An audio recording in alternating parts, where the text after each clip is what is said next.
Knock, knock. Who's there?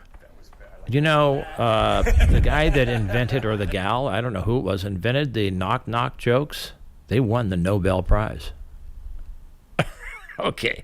It's me, Jacques Kepner, on your radio dial at KFUG 101.1 FM in lovely coastal Crescent City, California, and now on KZZH 96.7 FM in Humboldt, Eureka, and Arcata, California. Welcome aboard to this week's live edition of Jacques Talks. Today's date is the 9th day of October. Yes, it is, I believe, of 2024, and it is a somewhat sunny, nice day out here. There's not much wind. The temperatures are rolling up a little bit, and I hope it's good down there in Humboldt area. We're thinking of you. I have a great show lined up today we have a special guest. It is a return guest here on the show. He's been on the show for multiple times because he's doing so much in our community, and we can't wait to hear his stories and updates and enjoy his company for the next hour. Before I introduce our guest, I want to give a special shout out to the ever-growing populace of informed listeners to Jacques Talks. There's Sweet Sharon Sheets. How are you? That's a great Sweet Sharon Sheets. I love that. That's a good little ring to it. Down at the Harbor, Crescent Harbor Art Gallery, and then this president, Stephen Washburn, is out there. Hey, there's Philip Wadsworth, too, who's doing a show coming up. I'll announce that in just a minute. We have always got our standbys of Jaden, Jarrett, Grant, and Sweet Vera. What's up? We've also got Dr. Sherry and Chris in Missouri. And then there's Steve Portzer, the local blacksmith. Hello. We got Jamie and Lindsay and Tyler and Casey. We've got Dave, Claire, Patty, Kelly, Victoria, Darwin, Matthew, Mark, Luke, and John. And, of course, the entire pantheon of prophets such as Zoroaster, Moses, Buddha, Confucius, Muhammad, Jesus, and, of course, Baha'u'llah, just to name a few, but shh, quiet. They are always listening. Well, welcome one, welcome all. My guest is over here kind of in a trance of just watching Jacques do his first talk here on the show. I want you to pull out your pens and papers and keep track of what's going on today, as you may be wanting to write some things down that you will learn from our guest and yours truly.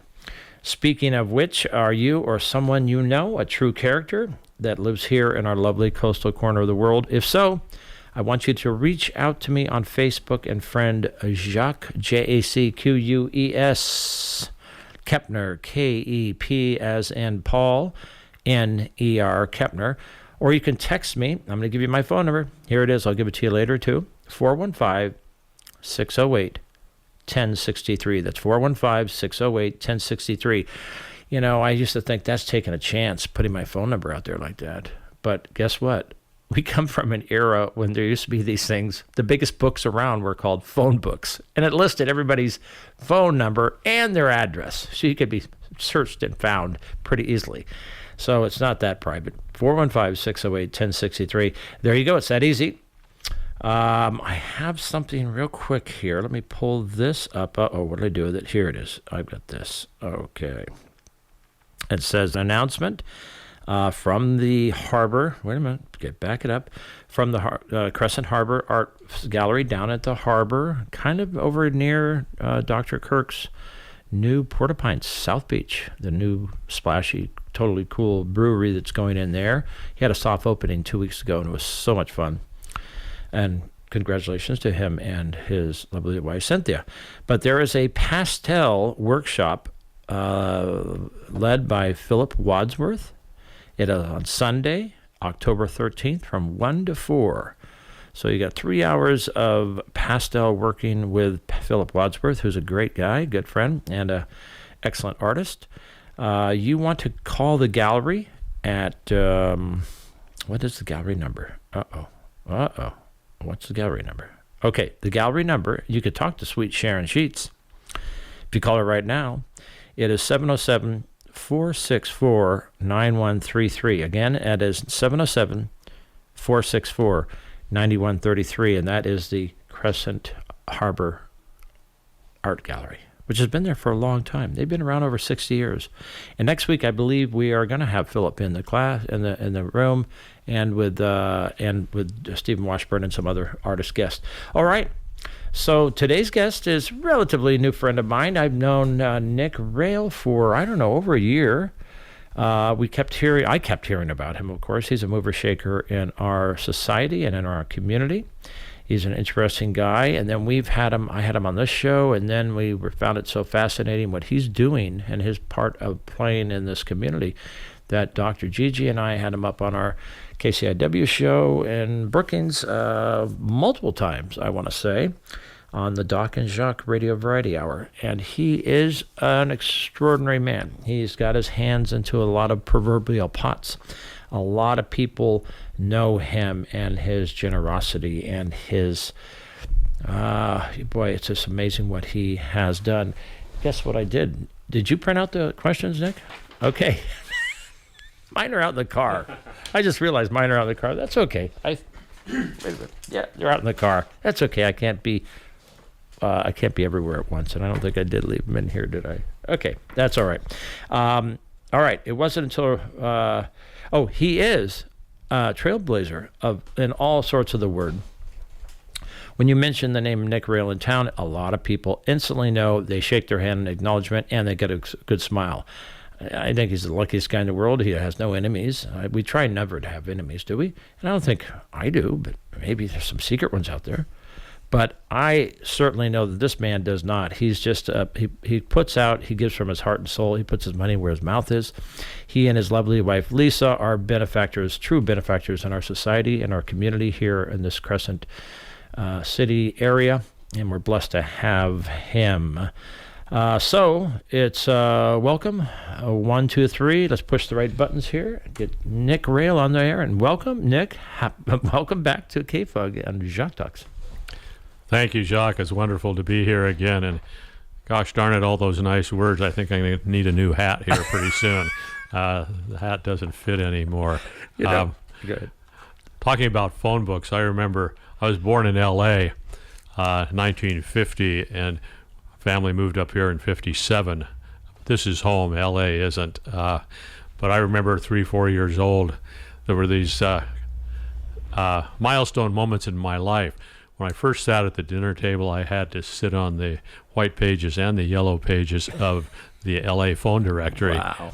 And then when I got to kick one of them out and was just down to the other one, that was a major milestone. And I finally got to the point where I could just sit in the chair. So when you mentioned these the biggest books around. Yeah. So. They made big Bibles look like a little paperback. Yeah. Those were heady books. And remember, every town, every phone booth had them. Every bar, every home, every restaurant had these massive books hanging from these heavy-duty, and it never seemed to fail sometimes when you'd be at a public phone booth and you wanted to find somebody's phone number. Of course, that was the one page out of 6,000 pages that was torn out. That somebody tore out. That somebody tore exactly. out. Yeah, you'd curse your luck. Oh, my God, darn it. Wow. And yet we said, not only that, we gave out their address. They gave you everything. Yes. So there were, for all the psychos out there, I guess it was a feast to be had because you had everything there at your fingertips, as they used to say. And remember, whatever happened to 411, was it 411 we'd call? Correct, to get information? Yes. I wonder what happens if you call 411 now. I think it's a 911 instead of a 411 these days, right? Yeah, really, 911 was just in its infancy or wasn't even around, but that shows you how our society has changed. It's crazy. Well, I'm glad you brought the questions in because I was going to have you just talk for a couple minutes while I ran out to the car and got my copies of these questions, but he did. He printed them up. Thank you so much. You just told us you were born in L.A.? Yes. Moved up here when you were how old now? Just shy of 7 years old. Two phone books high. Yeah, The L.A. phone books were 3-4 inches thick, the yellow pages and the white pages. Wow. So they were pretty big books. Too big to combine them into one book. They had to be two. Wait a minute. Just think about the revenue they made on advertising. Holy mo, right? The yellow pages were as thick as sometimes thicker. Yes. Than the white pages because they had more categories. And man, I guess they really had to take a hit because who has phone books anymore? They're very rare. The ones you see today are these little tiny, they look like a paperback. Yeah. They're small, right? I guess they're holding on to the vestiges of it. All right, so you moved up here when you were 7. You moved into Crescent City. And did you like it right away from your change from, you were old enough to understand change? Well, when you're 7 years old, life is an adventure, and it was certainly more of an adventure in Del Norte County than down in Los Angeles. We lived in L.A. proper, and walking to school, things like that, a little scary for a 7-year-old kid in some ways. The school was about 6-7 blocks from my house, but still, I was always cautioned, watch out for those bullies or whoever it is. And when we moved up here, instant playground. Anywhere you look, there's something to do. Go out and have fun in nature. Right. And it was wonderful. So wow. This is home. LA isn't. Very happy to move up. One of your most tender stories that it will always so many people know and resonates with my heart and emotions is the story when were you 11 years old when you finally got your first cornet? 9 years old. Yeah, okay. Going into 4th grade in 1959, and the Redwood Elementary had a assembly for 4th through 8th graders, and a fellow from a music store demonstrated all the band instruments, and we got to choose a band instrument we wanted to play, and this was the first band ever at Redwood. And some of those people that walked in the door back then in 1959 are still best friends today. And wow. It was just my father was making $1.25 an hour in a plywood mill, and for them to be able to buy the cornet was probably 4 weeks worth of work. I have no idea, even to this day, how they swung it. You never asked, and it was just a miracle that happened on your street when you got that cornet.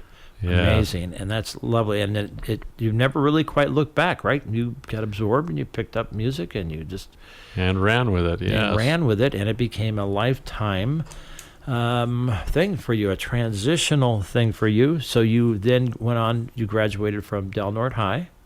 You were involved with the band there. Yes, I was shifted from cornet to trumpet, very similar instruments. High school, I also took up the tenor sax and bassoon. Noodled around with flute a little bit, jack of all trades, master at none. Went off to UC Berkeley. It was a little crazy at UC Berkeley in 1968. So, wow, 68, being in Berkeley, wow. So I went for a short period, and then I said, I'm going to take some time off from this, and I returned to university down in Santa Barbara. And my junior year, I decided, I want to be a band director, but I don't think the fit's quite right. So I went back east and studied band instrument repair. I returned to Santa Barbara. And band instrument repair.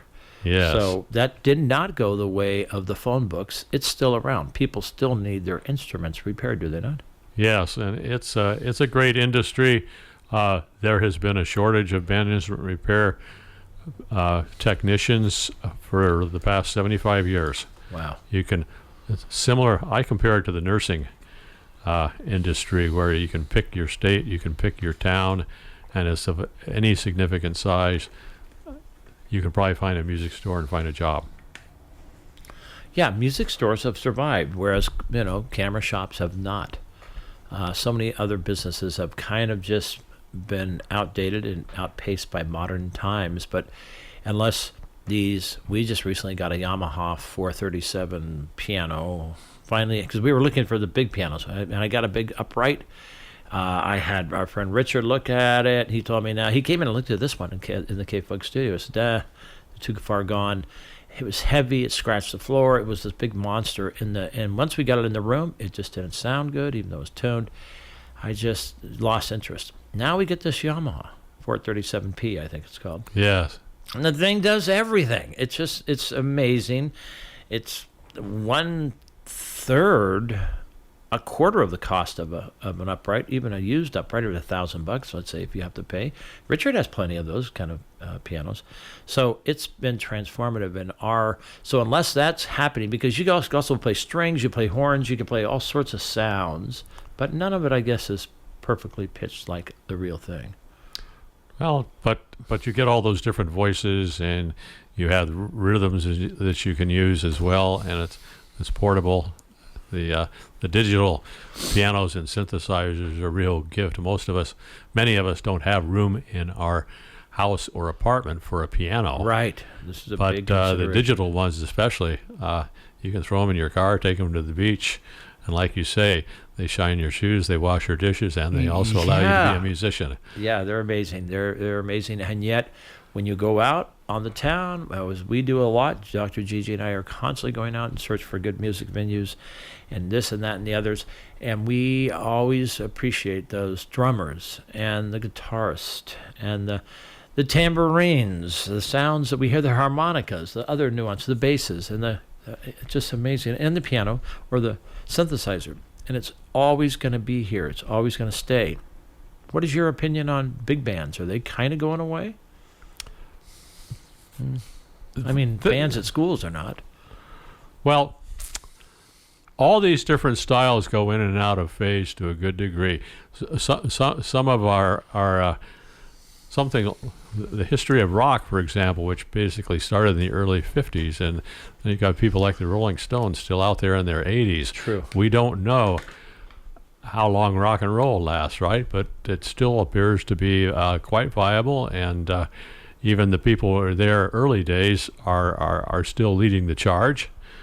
And swing bands, originally 30s and 40s, went through their cycle into the 50s, Cab Calloway, people like that, and then had a resurgence starting about 25, 30 years ago, and we had people like Brian Setzer and Squirrel Nut Daddies and Big Bad Voodoo Daddy, all that sort. And Big Bad Voodoo Daddy especially is still that's all those guys do. They don't have a side job. That is their job. Wow. And they tour nationally and do quite well. Hootin' Daddies. When Keith Richards, still being alive, he just outlived the guru, exercise guru, what is his name? Richard Simmons. He just passed away. So when Keith Richard outlives the guru of exercise, Richard Simmons, it makes me consider this exercise bit. Keeping ourselves healthy. Oh, boy. Quincy Jones is 91. Wow. Doc Severinsen is 95 or 96. Doc Severinsen, really? Of Johnny Carson? Is that where Doc Severinsen was, right? Johnny Carson? Yeah, wasn't he on Johnny Carson's show, Doc Severinsen? He was the band guy, right? Correct, yeah. Yes. He was the I band used to guy. do work for him. Yeah, For, no kidding. Doc Severinsen, yes. Wow. He lived outside Santa Barbara and did work on his trumpets. Okay, so now we're down into Santa Barbara. You've returned. You've left Berkeley. You've gone out and explored. You've gone back east, learned a trade of repairing instruments. Now you've come back, and where did you discover? You kind of settled back down in southernmost California then, in San Diego area? No, stayed in Santa Barbara. I was in Santa Barbara for 50 years. Oh, sorry. Aside from the 1 year that I went back east to study band instrument repair. And Mid-California, a little bit lower. Yes. Okay, I'm sorry on that. And when did you first get into the position to open up a Nick Rail music store, and where? So 1974 is when I returned to Santa Barbara and worked for another store, and then 1986.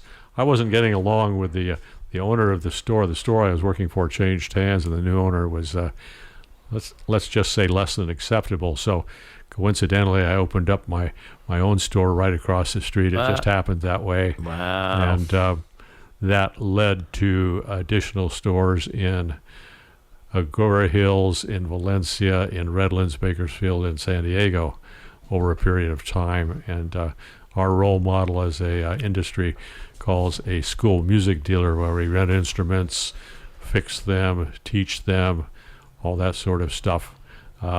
Became the largest school music dealer in California, and we were also selling to school districts in 46 states. And wow. My favorite crazy sale was, by request, we sold Russian-made tubas to the U.S. Army and shipped them to Iraq. Oh, my. Connect the dots on that one. I can't. Goodness. Wow. Tubas made in Russia for the U.S. Army. By their request. By their request. Yes. Why, said they had a super Russian deal? Who knows? Yeah, it was a good, wow. And then, well, that's maybe international cooperation, right? Working with hand in hand with other. Or maybe they knew if they had to leave them in Iraq, they didn't spend quite so much, Maybe so. They Who might knows? have left I have them no in idea. there. They might have left them. Do these Nick Rail stores still exist today? Yes, 5 of the 6 do, and then another one was added, so there are still 6. The San Diego store closed, but in Camarillo they opened up a string. The new owner opened up a string store. I sold the business in 2019, and they're all in place, doing well. Cool. And What happened to that guy across the street?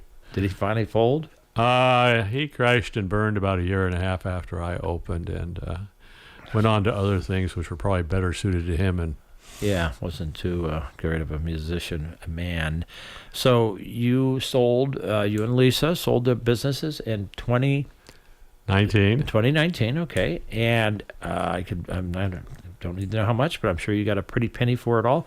And one of my favorite stories, another great story about Nick Rails, tell us about when you got this check, this enormous check from the sale of your stores, and you and Lisa were sitting there looking at this check. Tell us that story. so it was a wonderful check, because anytime we made money prior to this, we invested it in the business. So we were holding this check and we say, wow, nice check, we're rich, we're fat for the first time in our life. And 5 minutes later, we no longer owned the money. We turned the check over and endorsed it to a Charles Schwab donor advised fund to support the performing arts and public education. Wow. Public education up here where we grew up. So Lisa and I have no kids. Our kids were our customers and our employees, Sure. and we wanted our kids. We wanted to pay back to, where did this all start? Up at Redwood. And when I was growing up, timber and fishing were keeping the county in good shape. Right. And now being the 5th most impoverished county in the state, kids are great, band directors are great, no resources. We're in a resource desert in a lot of ways, and rural and remote. So it was a really easy, fast, quick decision to take the entire proceeds of the store and put them into this donor-advised fund to support the performing arts and public education up here. Best thing we did. So prior to moving back to Crescent City, back home for me, we started the process of leveraging the gift we wanted to give in January of 2020, February of 2020. We gave 100 new band instruments to the school district, mostly Yamaha, top-tier stuff. And that led to, I had a conversation with Superintendent Harris, and I said, I was over at Crescent Elk Middle School in the auditorium there, and I remember when I was playing in the auditorium back in the 60s, it was in disrepair, and now it's doesn't look like anything has been done since then, perhaps worse. Wow. The original electrical panel is in there from 1929, which means the lights don't work, really. Oh, boy. Any serious performance, everybody's bringing their own lights in. And I said, if we replace the lights with state-of-the-art lighting on the stage, will you do something to beautify the hall, so to speak? And we shook hands on that, and that led eventually to a complete renovation of Crescent Elk Middle School auditorium. New seats, new floors underneath the seats, new stage floor, new drapes, new double-pane windows, and the lighting and so forth, and 385 seats. And transformative. Wow. That's now it's pleasant. Now it's pleasant to go to, and it doesn't look like a war zone. However, that venue with an undersized stage, even for a middle school, is the largest concert-appropriate venue in Del Norte County. Wow. And we don't have a performing arts center. Right. And the closest one to the south is in Arcata. The closest one up the Wild Rivers coast is in Florence. That's a distance of 240 miles with no performing arts center. And if we go inland, we have to go 80 miles up to Grants Pass to their high school to performing arts center. So high school, right, okay. all these kids performing in Tunin Gym at the high school. Last spring, we had a concert, 580 kids on the floor of Tunin Gym. Whoa. Bleachers full, room next door live streaming, and that room's full. Parents in the hallway that couldn't get in. It was hot, it was uncomfortable, it sounded horrible. Of course, we're there supporting everything to the max. You know, our hearts are there for the kids, but it's an awful experience. It's like playing football in a gravel parking lot. Without shoulder pads. Best. Yeah. You know, so our flagship project is raising the money to build a performing arts center on the high school campus. So we are in partnership with Del Norte Unified School District. They've provided the land. We're in charge of raising the money. They will in charge of design, putting it out to bid for construction, building it, and they'll own it. And then our nonprofit, the Partnership for the Performing Arts, will run it. Right, the PPA, which we will get to in just a few minutes.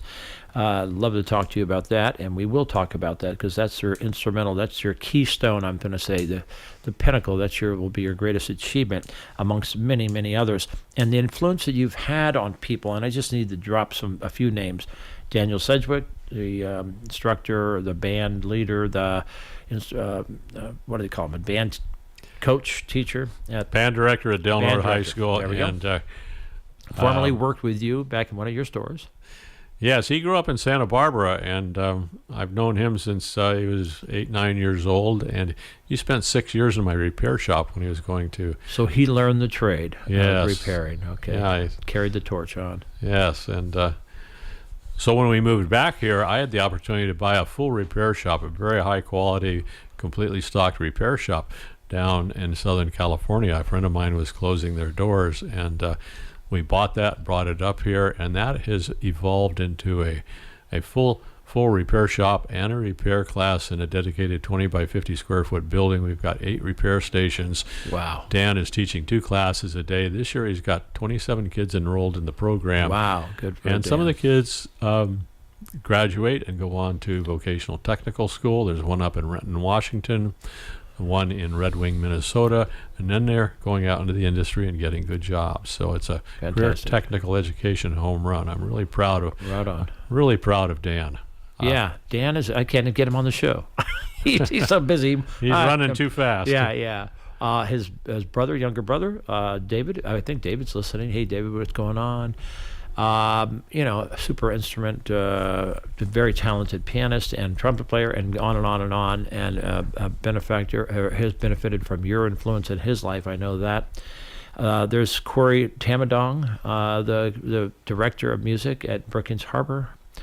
Hi, and tell us about some of these things that what do you give? You give these high schools, these bands, instruments, do you not? How many instruments have you given away? I haven't kept the close track that I should, but I would tell you that it's well over 500 instruments at this point. Brookings Harbor School District is a smaller district, 1 high school, 1 junior high, 1 elementary. Very quality program. Corey is in his 8th year, doing a fantastic job, and he interned under Dan at Del Norte High School. We hit a couple real nice milestones with both of those school districts. We moved past $500,000 in donations to Del Norte Unified, and $100,000 in donations to Brookings Harbor, and a personal victory for me, because I got into band by the skin of my teeth, is no kid is denied the opportunity to play in any of the programs in both school districts due to the lack of an instrument. Right on. Wow, that is so commendable. Very happy about 500 that. Folks, did you hear that? Speaking of 500, we're halfway through this today's show. You are tuned into KFUG 101.1 FM and 96.7 KZZH in Arcata, Humboldt, Eureka area. Welcome. If you know of anybody that would be served, or I can get on the show, and they're character or talented or excel at what they do best, please have them reach out to Jacques Kepner. You can find me on Facebook, JACQUES. Last name is Kepner, KEPNER. And you can friend me, or you can call me. I'm going to give you my phone number I did earlier. It is area code 415-608-1063. The worst phone number I've ever had in my life. Just got it recently. That is 415-608-1063. Text me first and say, hey, we have a character. We have somebody that would love to be on your show, and maybe you could be sitting right across from me here on this day. Again, you tune into KFUG Radio, 101.1 FM in Crescent City and beyond. You can find more out about us by going to kfugradio.org. Okay, we're getting back right into the thick of things with my guest. Honored to have him in this studio with me. An amazing man. If you haven't met him, you've most probably heard of the name Nick Rail. And once you meet him, it's like nice icing on the top of a cupcake. He's really a great guy. His wife Lisa is a beautiful lady and a wonderful gal, and I'm so happy to call you my friends and count you in my circle of people that are doing wonderful, incredible, amazing, superhuman things in our community. And Nick Rail is certainly one of those people. You've told us about your background, some of your history, what you're doing, just what you just left, what we just ended talking about was you've lost track, but it's over 500 instruments. These are 500 instruments you're giving to these schools, and these are not bad, second beat up. They're good working instruments. Yes. Some used instruments in the mix, not many, all quality, and the new instruments are all top tier, best brand. And one thing we working on right now that's extremely exciting to me is I recall back in the I'm not sure if it was Cenozoic, Mesozoic, or Paleozoic, but when I was in high school, it was the Pleistocene. That's it. There we go. There were rumors floating around that Del Norte used to have an orchestra program in the schools. People would say, yeah, we used to have one. And I was thinking over the past several years, who do I fact check that with? I know somebody's out there that can really answer the question. And finally, I figured it out. Sybil Wakefield, who's 98 years old. Sybil, a woman? Sybil? Yes, Sybil, Okay. a woman, Wakefield. Wakefield, what a name. And she plays viola, piano, wonderful woman. And I get in touch with her, and she says, "Oh, sure. Yeah, back in the 30s and 40s, you bet we did." Wow, great. And so working with the school district, we have brought orchestra back for the first time in plus minus 75 years. And PPA, the Partnership for Performing Arts, has provided Crescent Elk Middle School with a full complement of violins, violas, cellos, and basses. And our intent is to spread that down to 4th grade and all the way through 12th grade. And Fantastic. this will have so many different benefits with the orchestral string program. Some kids want to be in music, but they don't want to be in choir, they don't want to be in band, and they're more suited to orchestral strings. There will be a point at which we take a little bit of a left turn and go into mariachi, which uses violin. And also, Dan's program at the high school, Dan Sedgwick, right, is 3.5 times to 4 times as large as the program down in Eureka. So wow. the county of Del Norte's population equals the population of the city of Eureka. So it's certainly not a desert. It's flourishing. Del Norte has one of the largest, most successful music programs north of the Bay Area in California. Well, I wonder why. One of the reasons is Nick Rail. You and Lisa have been ardent supporters and benefactors of the music scene. Let me ask you, what's the most expensive band instrument? Tubas from Russia? Well, if we're just talking top dollars of instruments, we have to look to instruments like a Stradivari violin, things like that. Well, I'm saying the ones that you would use in the band, the ones you're giving away. What are the most expensive typical band instruments? Some of the mallet keyboards, vibraphone, marimba, the sousaphones, orchestral tubas, the baritone saxophones. Set of timpani would be a really good example. They run $12,000 to $15,000 for a set of 4 timpani. And what are they? Timpani, so large kettle drums. Other people know them as kettle drums. You're kidding me. The one that you whack on them, they go boom, boom, boom, boom. Yeah. Oh my goodness, 12 to 15,000. So maybe those we could, they're like kettle drums, right? They're like copper kettle drums. Yes, Why correct. would they be so expensive? All right, I don't want to. It's quite an art to make them. Quite an art to make those bowls. Wow. And how about a harp? How about a big harp? But not so much a band instrument. Yeah, this is true. Right. This is true. I love the harp, and I used to have a harp when I was a young man, and I loved it because you could just strum it, and it sounded beautiful. Yeah, a concert harp can easily be $25,000-$35,000. Oh my goodness, Dr. Gigi, if I'm a good boy. Maybe for Christmas time. Amazing. All right, let's turn this subject into your personal baby, your thing that you are nurturing, the thing that you are well known for now, since you are a constantly evolving man. You went through the metamorphosis of beginning music here in Del Norte County, evolving into to a young man at Berkeley, other schools, and then establishing this incredible line of company stores in Central California, sorry, and spread out the Nick Rail music stores. But now you've got this big thing. We touched on it earlier, the PPA, the thing that I think when your name comes up, people automatically think the PPA, which is the Partnership for the Performing Arts. And again, it will be on the campus. It's been donated. How many seats does this event center? And by the way, the Florence Event Center, I love that. I lived in Florence for 5 years. Used it. We went there all the time. Saw so many venues and had so many shows, and it really works. It really works wonderfully. But how many seats and how big of an area are we talking about this building, this new event center is going to encompass?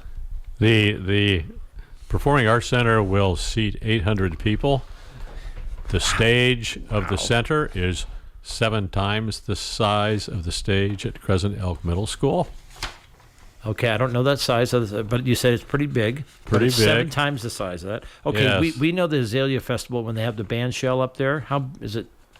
I haven't done measurements to compare it to that, but it's a large stage, so plenty of room for theater, drama, choir, band, and so forth. And wow, we won't be limited by the size of the stage. And there's also a pit in front of the stage, 8 feet below the audience level, so that if we're doing musicals, the band up to 25 people can be down there performing during the musical. Very exciting. And will be situated just north of the band room, where the gravel parking lot is now. The tennis courts will be moving to another part of the campus, and where the tennis courts are now will become additional parking. This is not a for-profit. This is a 501c3, but on a huge scale, right? It's a not-for-profit foundation organization. Who founded it? You?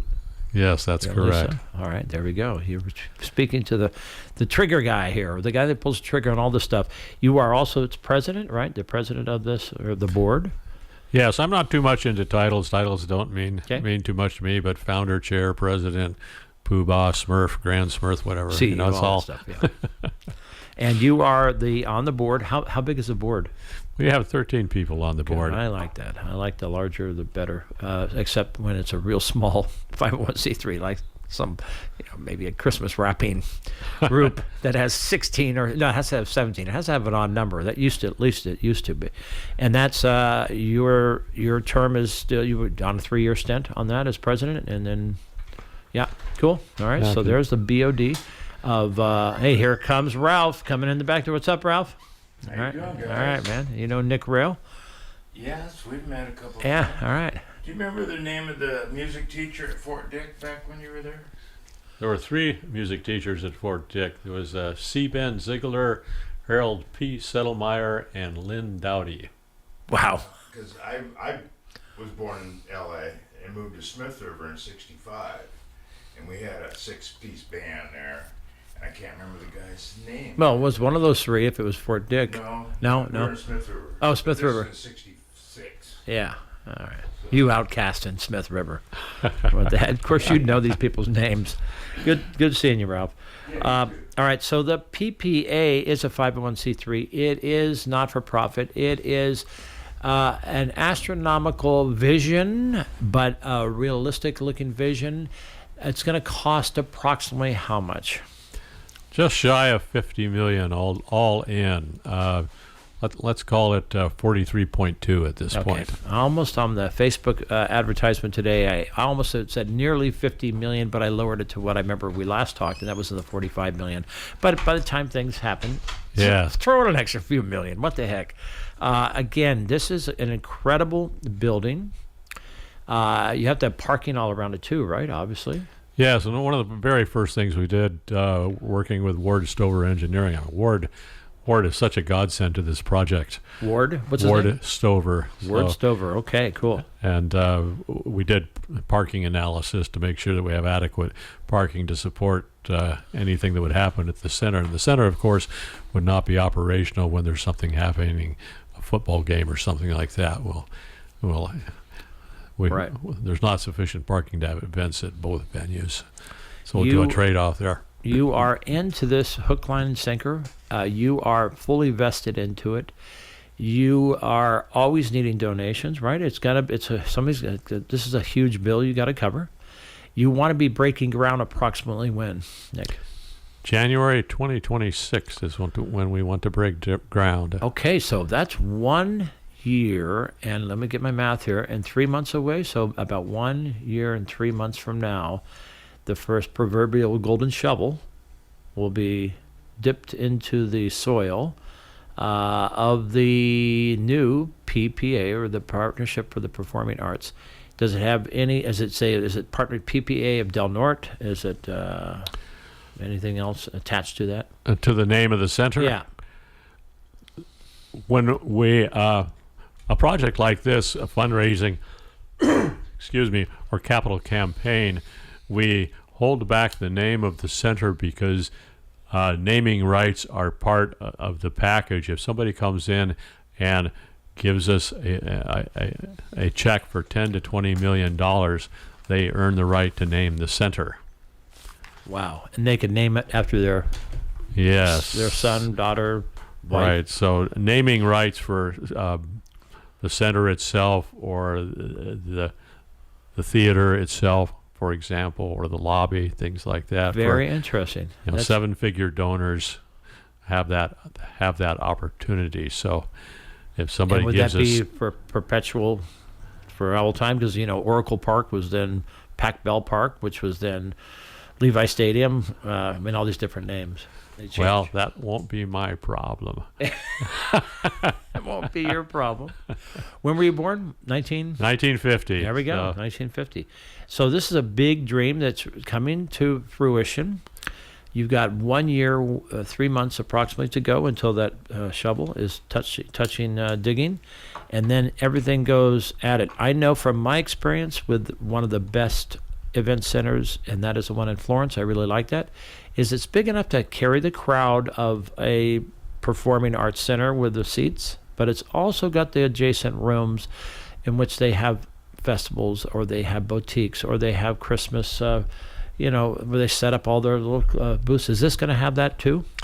This will have a lobby. Basically, it's a performing arts center, but also think of it as a civic center. The lobby can be used separately, individually, standalone, with an occupancy of about 150 people. There are the round conference dinner, event tables, and so forth. And the city, county, and chamber are all excited about this project, between what's happening at the harbor, the wonderful work Eric Weir and the city council are doing with Beachfront Park, the bump track opening this weekend. That's going to be a blast. All these different things coming together to elevate the opportunities for locals, but also capture some, in the case of the center in particular, we get close to 7 million people coming to this county to see the redwoods, and a lot of them stay overnight in Humboldt. And the majority originate down in San Francisco. They fly in, or they live there and drive up. They stay overnight in Humboldt. They come up here, grab a hamburger someplace, go out to the Grove of Titans, and then go on into Oregon. And we end up making $10 a piece off them, so to speak. With the center, they have more encouragement to stay overnight, see a performance. And we had a study done by University of Davis Co-op Extension, courtesy of City County, which estimated conservatively that the center will pump $1.9 million annually back into the community. I get it. And a big benefit to the hospitality industry, and also the city and county are very interested in the project, along with the school district. The school district plays a major part when we have emergencies such as the fires a year ago, August, Or food distribution, data banks, all that sort of Right. stuff. And to be able to have a proper town hall meeting outside of the tsunami zone, there is no place right. that's proper, appropriate, adequate, and outside of the tsunami Wow, zone. big selling point. Yeah, Yeah. and that Yeah. helps us a lot with grant applications and so forth. We don't, and some people that we approach, we're not selling the Performing Arts Center. We're selling its ability to be a civic center and a meeting place. Amen to that. You're right out there, not a mile and a half, 2 miles distant from the CEC or the airport. Which is now Yes. being served by Advanced Air. They've been in here. Levi Stockton and Barbara Hunt have been on the show. And they have brought new life, bringing people in from LA now. So not only do they fly to Oakland, but they fly to LA and back and forth. Two times a week they fly into LA, and every day from. Yeah, straight shot.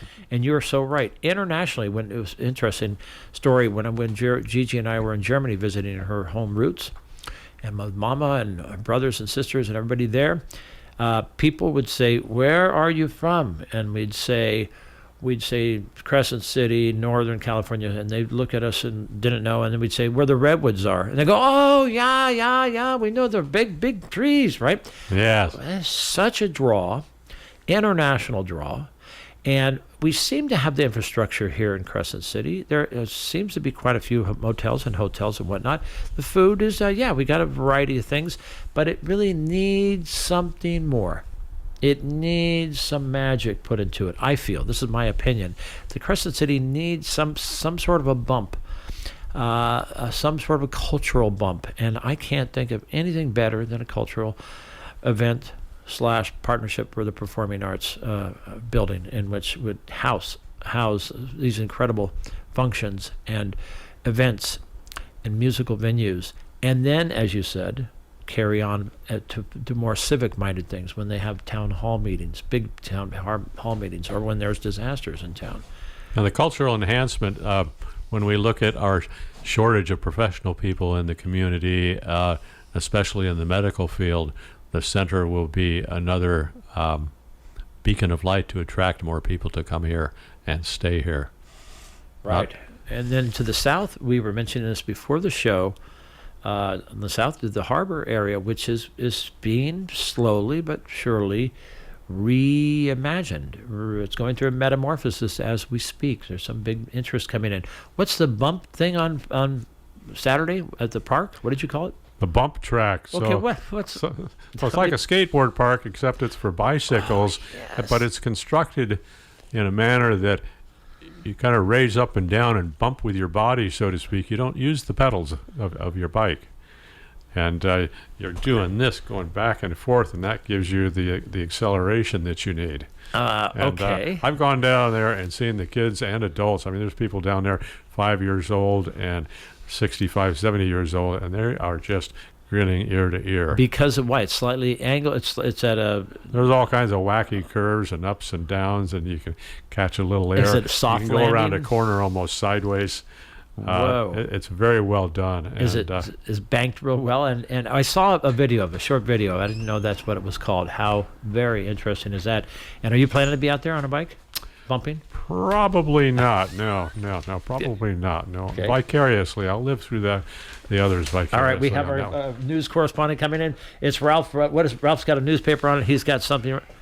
Oh my We'll get a roller goodness! skate zone race for a bottle of wine. Wow, this is from the Del Norte Triplicate on page 4. There is a Crescent City pump track. Pump track. Not bump. Did I say bump I track? thought it was yeah, bump. yeah, That's yeah, okay. Pump track. Shame It on me. officially opens there. And look at the picture of it. And where is that? Right off of Front Street? Right across from Seaquake. Right across from Okay, interesting. All right, folks. So this Saturday, are you going to be there? You going to be down there watching? I have to be down south on PPA business. I would love to be there, but unfortunately I can't. Wow. Yeah, apologies. Bump track, not pump Okay, track. well, pump track it is this Saturday. Maybe Dr. Gigi and I will be there, and we'll watch the pumpers going around the new track. Be interesting to say the least. There's so many events, so many things coming up in our wonderful coastal community. And I will say, be straight up. our community needs help. It needs some cultural wings put on it. It needs to fly. We have arguably the most beautiful, one of the most beautiful coastlines in the world here. We have the incredible wealth of the redwoods and the rivers, the incredible, beautiful rivers that we have in this Wild Coast area. We just need more culture, and so I see the PPA as culture. So thank you for what you're doing. Now, let's get down to the nitty-gritty. How do people reach out to you? How do people talk to Nick Rail? And then, more importantly, how would they get involved in possibly becoming a volunteer, working with you, possibly trying out for the board, or giving money to your foundation? My cell phone is also public. Wow, great. What is it? 805 331 9194. Okay, so that's 805-331-9194. We're going to repeat this in a few minutes. All right, what else? How other way can people get you? Websites, Facebook, social media, what? Email is nick@ppadelnorte.org. Okay, so I'm going to spell that, Nick at PPA, that's Paul Astronaut, Del Norte with NORTE.org. Okay, so Nick at PPAdelnorte.org. All right. At PPA Del Norte for our Facebook page. PPA Del Norte. Yes. Simple as that. Facebook, okay. Yes, and website is ppadelnorte.org. Oh, wow. Okay. And on our website, there is, I suppose, an obvious button that says donate. Okay. There's supposed to be a big button there. Okay, donate. And if you come up with that paltry sum of about $20 or $30 million, guess what? They can name it whatever they would like to name it. Hopefully it would be a good, sturdy name that would withstand the test of time, because this is going to be around, and it will be a true blessing in our society, in our community here on the coast, to have such a incredible asset in our community, coupled with what's going on with the harbor, with the growth that's down there. People are going to come in, first driving up, they're going to see this beautiful new harbor area with all sorts of things going on there. Then they're going to drive through town and see how we got an interesting layout of the town, two-way streets on 101. And then as they get towards the northern end of town, they're just a hop, skip, and a jump off of Washington Boulevard. Yes. Out towards the airport, and the beginning of that incredible luxuriant viewing area called Pebble Beach Drive. That is where this new PPA is going to be. And it's huge. Did you ever think that maybe it's so big that to fill it is going to be, I mean, you got to have a lot of people there to get 850 people. Are you going to have planning on show venues, bringing in outside acts, bringing in people musically inclined, all sorts of events? Now, just from a school standpoint, with just under 1,000 kids in the school, in the high school, assemblies and so forth, on any given day, there's about 800 kids on campus. So having assemblies, graduation, all these sort of things that we have in scholarship night is another good one. They get first dibs, is what you're saying. So the school is going to get first dibs. Del Norte High School, Del Norte Unified gets first dib at the calendar, Brookings Harbor second, then community groups in both counties, and then after that, professional and touring groups and lectures. Right. We plan to have our program director working with other schools, high schools, junior colleges, and colleges, so Cal Poly, Humboldt, and down the coast away, right? So that we can do co-booking of artists. When we do co-booking, if somebody's performing in San Francisco and Portland and they've got a gap of time, if we book them as a solo act just one place, they cost X. But if we can line up 2, 3, 4 gigs, then we can get the cost down to half of X for each. Have the stage and the area to host them. We live in an area where many people can't afford to go to the world, so part of the mission of the Partnership for the Performing Arts is to bring the world here. Yeah. Amen to that. Artists are always encouraged to do outreach in the schools. We do a lot of that. When we do bring groups in, even at this point. And the kids, when we bring groups in for clinics, workshops, master classes, little mini concerts, the kids will talk about that for months. Forever. Yeah, they will. It'd be great memories. And it's all happening right now in our midst here in beautiful Del Norte County, California, the very northern tip. You also work with the people that are in Brookings in the southern tip of Oregon and the harbor area. So they're getting invested in this too.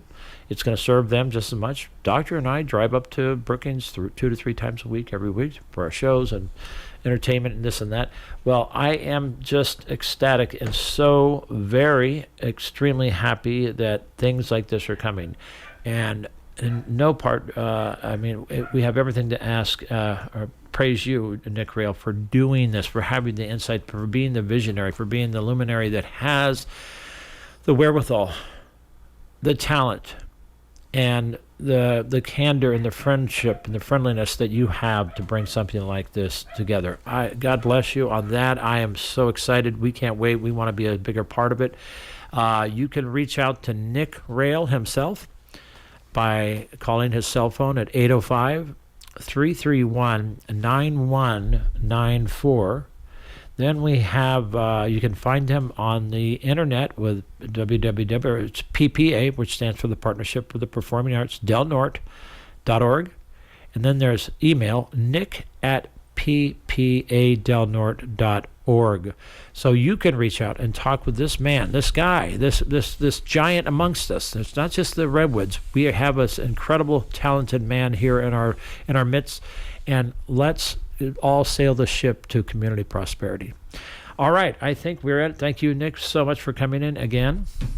At 5'6", I'm not sure giant is the best descriptor. You are the best, bigger than any redwood tree. But for Lisa and myself, such a privilege, such an honor to work with our fellow board members of the Partnership of the Performing Arts in giving these different gifts, especially to our kids, to our students, to the community. We couldn't ask for a better final chapter to our lives. Wow. There it is from the words of this man himself, Nick Rail.